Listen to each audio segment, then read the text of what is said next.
அதாவது வாழ்க்கையில் எந்த துறையில் முன்னேறணும் பற்றியும் ஒரு 1,00,000 பேர் விமர்சனம் பண்ணுவோம். விமர்சனத்துக்கெல்லாம் பதில் சொல்ல முடியாது. பறக்கிற கொசுக்கு பதில் சொல்லாதீங்க. டாட்டா கொளுத்துங்க. கொசு பறக்குதுன்னா டாட்டா கொளுத்துங்க, சாம்பிராணி போடுங்க. ஏன் அதுக்கெல்லாம் போய் கண்ணு காது மூக்கு வச்சு பேசிங்க? நம்ம அதை ஒருத்தா ஃபீல் பண்ணாதானே சார். அதை தட்டி விட்டு போனேன் சார். ரோட்டில் போகும்போது காக்கா மேலே பெய்யுது, டப்புன்னு தட்டி விட்டு போலியா? அதை உட்காந்து காக்கா கிட்ட சண்டையாக போட்டுன்னு இருக்கான்.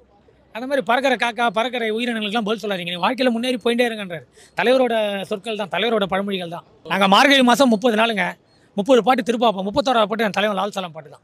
இதுதான் என்னோட கோரிக்கையே. எல்லா தர்காலையும் 30 நாள் திருப்பாவை முடிஞ்சதுன்னா 31 நாள் தர்காவில் போய் லால் சலாம் பாட்டு, லாலிசா லாலிசா அந்த பாட்டு பாடுங்கன்ற. தஞ்சாவூரில் தேர் தில்லு இருந்தால் உலகத்தில் இருக்க அனைத்து தலைவர்களும் என் தலைவன்கிட்ட மோதி பாரு. கலியுக கர்ணா, திரையுலக பிரம்மா, ஏற ஏற இடிக்கும் படி என் தலைவனை எடுத்தா நொடியில் காலி. நீ சின்ன பசங்க ஆடுறது டாமா கோலி, தலைவனை எடுத்தா நீ காலி.